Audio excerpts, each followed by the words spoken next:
kaidah yang kedua, segala yang datang dari Allah itu tidak mungkin buruk. Tidak mungkin. Kenapa kita diminta untuk taat dengan mutlak? Karena segala yang datang dari Allah pasti baik. Ya, pasti baik. Karena Allah menurunkan segala maslahat sesuai kebutuhan kita. Cuma manusia kadang-kadang, menginginkan sesuatu dengan pikiran pendeknya yang bukan kebutuhannya. Al-Baqarah 216. Gak pelan-pelan kita ya.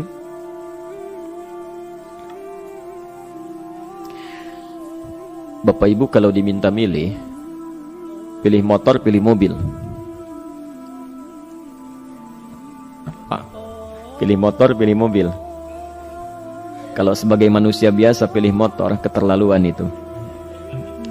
Umumnya akan memilih mobil. Akan memilih mobil umumnya.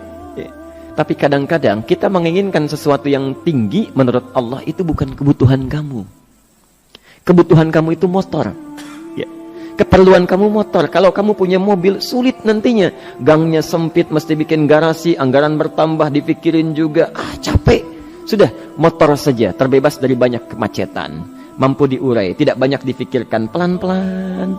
Turun ayat, kutiba alaikumul qitalu wa huwa kurhul lakum. Ya. Diwajibkan atas kalian berperang.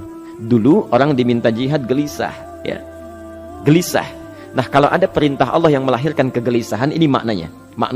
Ya. Tidak harus dalam konteks jihad yang fisik, ya. Jihad, melawan hawa nafsu kita. Jihad melawan pikiran kita. Jihad melawan prasangka buruk kita. Kadang-kadang ada keinginan kita yang kita inginkan menurut Allah itu belum baik untuk kita. Nah, sifat manusia ketika diberikan oleh Allah keputusan yang terbaik, kadang-kadang ada sifat dalam hatinya gejolak, belum bisa menerima. Ya. Ada gejolak di hatinya.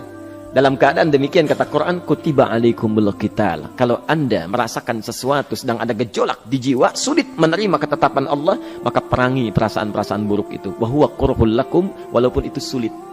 Walaupun itu sulit. Jangan berprasangka buruk dulu pada Allah. Ayat yang indahnya, perhatikan kalimatnya. Asa an takrahu syai'an fahuwa khairul lakum. Boleh jadi Anda tidak menyukai sesuatu, di balik itu ada kebaikan-kebaikan besar yang Allah sedang rencanakan. Ya. Karena pikiran kita pendek, maunya sekarang saja. Tapi subhanallah, Allah sangat panjang, tidak ada batasnya. Allah memberikan maslahat sampai kamu meninggal, ini maslahatnya. Kamu berpikir sekarang saja. Wa asa an tuhibbu syai'an wa huwa syarrul lakum. Sedangkan boleh jadi di balik yang kita sukai ada keburukan yang sedang menunggu kita di depan ini, kamu tidak tahu. Ya. Apa logikanya? Wallahu ya'lamu. Allah tahu masa depan yang akan terjadi menimpa kita, wa antum la ta'lamun. Sedangkan kalian tidak bisa membaca masa depan. Ya. Saya punya adik perempuan datang lalu meminta doa. Kak, saya ingin tes katanya. Ya, di salah satu bank.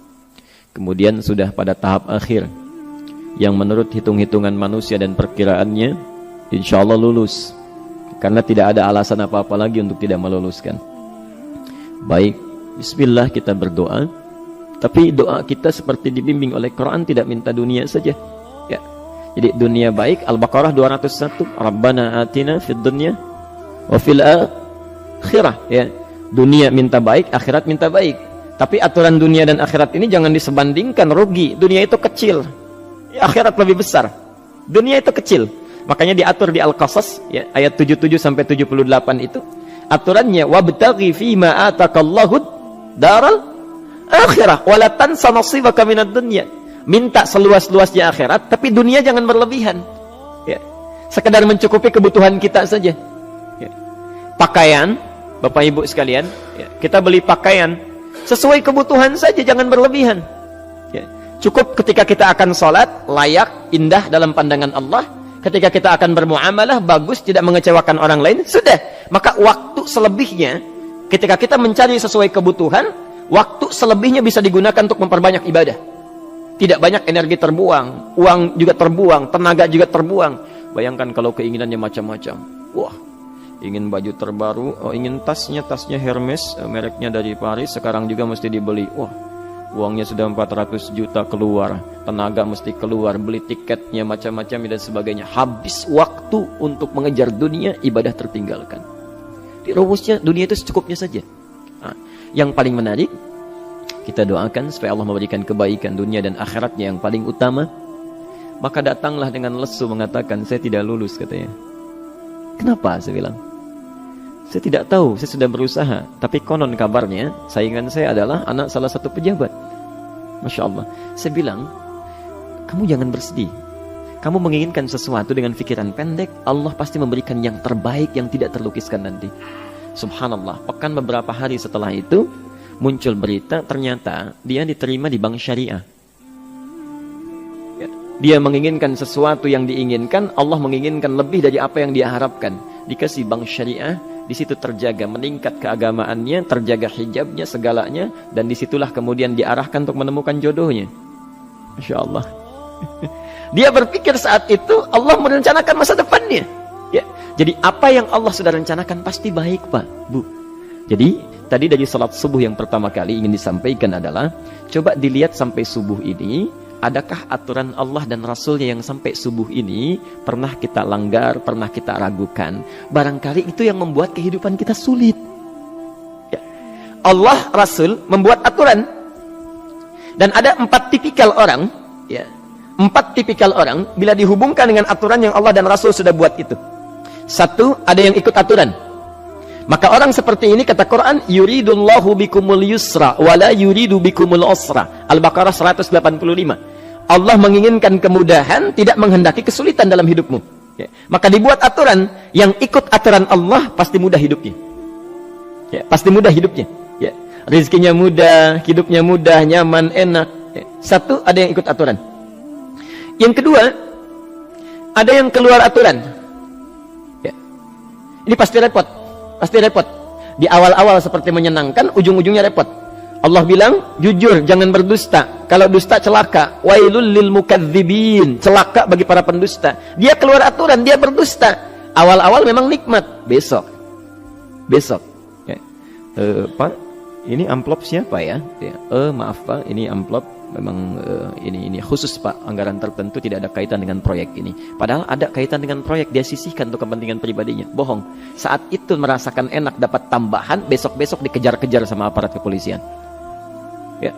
Celaka. Wail, itu sudah keluar aturan pasti celaka. Ya. Subhanallah. Jadi ada orang kedua keluar aturan. Yang ketiga bikin aturan sendiri. Dikasih aturan, dia bikin aturan sendiri. Subhanallah. Kalau sakit, dibuat ketentuan. Sakit pertama, kalau biasa-biasa saja, ya, subhanallah, ikhtiarnya pergi ke dokter. Seorang sahabat datang kepada Rasulullah, ya Rasulullah, saya sakit, tolong doakan saya. Kata Nabi, idhab ila tabib, pergi ke dokter. Ini orang pintar sekali. Kata orang ini, ya Rasulullah, Anda kan Nabi Rasul, angkat tangan Anda, Allah kan maha menyembuhkan, nanti Allah sembuhkan saya. Cerdas ya? Tapi subhanallah, Nabi harus lebih cerdas, dapat bimbingan dari wahyu. Pergilah ke dokter karena kesembuhan yang telah Allah tetapkan dititipkan di tangan para dokter. Masya Allah, pergi ke dokter. Ya. Itu rumus pertama. Nanti kalau dokter sudah pada hand up, ya, angkat tangan, tidak mampu menyembuhkan, itu tandanya Allah ingin langsung menyembuhkan tanpa turut campur makhluk yang ada. Maka kaidahnya akan berubah nanti, ya, dari kaidah biasa kepada kaidah Al-Anbiya ayat 83 sampai 84. Itu aturan yang menyembuhkan langsung dari Allah Subhanahu wa taala. Tapi kalau Anda sakit, perginya ke dokter. Ya. Cuma ada manusia bikin aturan sendiri. Sakit, pergi ke dukun. Ya. Dukun nggak bisa, pergi ke paranormal. Dirinya pun sudah nggak normal. Makanya disebut paranormal, karena nggak normal. Ya. Tapi didatangi juga, gitu, bikin aturan sendiri. Karena itu jadi lebih sulit hidupnya. Ya. Doa, minta pada Allah, kan sederhana. Ya. Doa, nggak bayar, nggak ada macam-macam, Masya Allah, gampang sebetulnya. Ada kekeringan, sekarang kan banyak kekeringan ya, banyak kekeringan. Dikasih rumus, subhanallah, dikasih rumus yang tidak perlu pakai biaya, meluangkan waktu, itu pun berpahala juga. Dunianya dapat, akhiratnya melimpah. Ya. Dikasihlah salat istisqa, Masya Allah, tinggal minta, memohon kepada Allah. Salat, mengangkat tangan, mohon pada Allah, subhanallah. Manusia tidak bikin aturan sendiri. Digarami saja. Orang garamin sayur, dia garamin awan. Cari biaya miliaran, terbang pakai pesawat. Kalau Allah tidak berkehendak, ya sudah. Ya. Ayo silahkan, berapa biaya yang mau kamu kumpulkan, tenaga yang kamu kumpulkan, silahkan aja. Ya. Yang ini hujan, bikin kering lagi di sana. Sana hujan, bikin kering lagi di sana. Mau sampai kapan? Ya. Dikasih yang gratis, tinggal muncul. Cuma manusia bikin aturan sendiri. Ya susah hidupnya.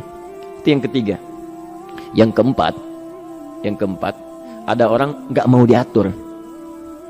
Allah bikin aturan, dia nggak mau diatur. Ya, Masya Allah. Ini yang luar biasa. Inilah yang fasik. Fasik itu keluar dari aturan. Menyimpang. Tidak mau diatur dia. Ya, tidak mau diatur. Karena itu Bapak Ibu sekalian, dari ayat yang pertama ini, ya, mari kita evaluasi sampai dengan hari ini subuh. Dari ayatnya memang sederhana, singkat, padat, cuma satu ayat. Tapi meminta kita untuk melihat, sudahkah sampai hari ini taat pada Allah dan Rasulnya. Yang kedua, ketaatan kita apakah selalu ragu atau sudah melahirkan keyakinan yang paripurna. Ya. Yang ketiga, pelajari aturan-aturan Allah terkait kehidupan kita. Aturan salat, aturan muamalah, ya, aturan beraktivitas, aturan berumah tangga. Pelajari itu supaya mendapatkan kemudahan. Biasanya kesulitan didapatkan karena kita belum mengenal aturan Allah dan Rasulnya.